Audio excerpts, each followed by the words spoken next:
Maar ja, de meesten hebben je op 84, maar nooit op 96. Toen mijn man al leefde, toen die ik het dik was, maar toen is mijn man overleden. Hij is al zo'n van die fut. En dan heb ik weer een vriend gekregen. Nou, ik zei, wij kennen wel eens op een rommelmerk staan met z'n tweeën. Maar ja, die is nou ook weer overleden, dus nou niks meer.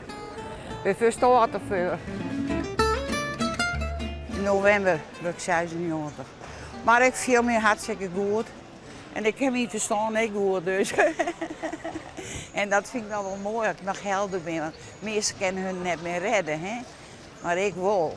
Alleen nog 10 mensen krijgen hulp voor de ramen en het zwierenwerk. Ik doe net meer op de trappen. Maar verder is het wel goed, ja. Ja. Maar dit is toch ook nog wel zwierwerk? Maar die dozen en... Nee, dat op mijn zoon brengt je alles hierheen.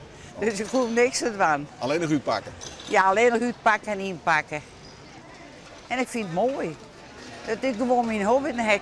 Want toen zit het dan maar achter de garage en ik kon net achter de garage zitten. Ik heb wel wat te doen. Dus,